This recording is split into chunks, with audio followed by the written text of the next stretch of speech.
After many weekends of FPV flying with the quads, I've decided to invest in a larger plane.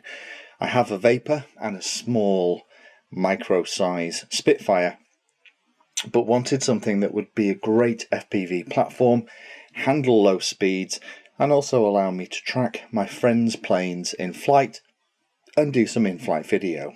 So I decided on this, the Bixler2. It's arrived and taken me a couple of days to put together, and I wanted to capture my thoughts about the build itself and the plane while it's all still fresh in my memory.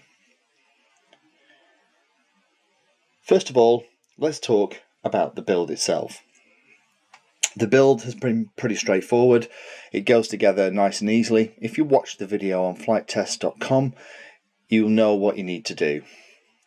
Some of the things that are good about the plane: it's a nice size, great shape, lots of room in the front. If you buy the little setup to mount your FPV bits and pieces on, here's my rig with a little camera and the transmitter at the back.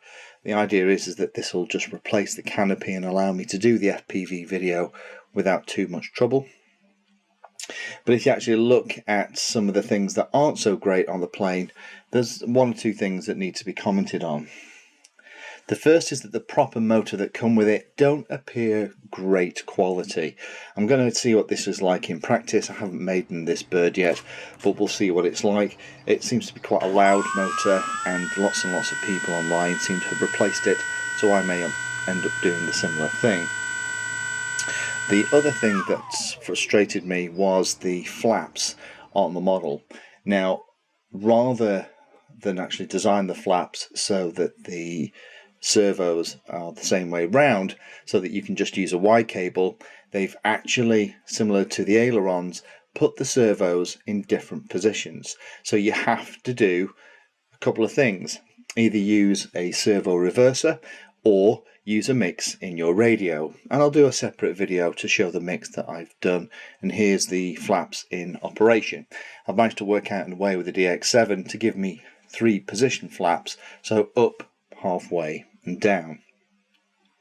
But that took quite a bit of working out, and it also means that you'll need at least a 6-channel radio if you are not going to use a servo reverser, because you need throttle, elevator, aileron, rudder, and then you're also going to need a second aileron channel just for the other aileron servo to do the mixing with.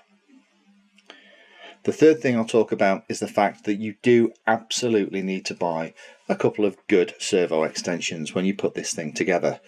The ones that the leads that come on the servos in the kit aren't simply long enough. They don't allow you to get the leads out of the top of the wings where they connect to the body, down through the bottom, past these pillars, which are actually used to secure the wings in the body, which are a great idea, but do mean that without the servo extensions there just simply isn't enough room to bring them forward underneath the canopy, where you can plug them into the receiver and keep everything nice and neat.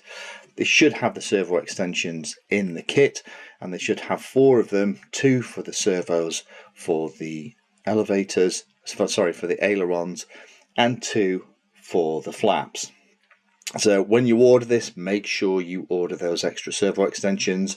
I got 30 centimeter ones, which was more than enough, but it did make the build nice and easy.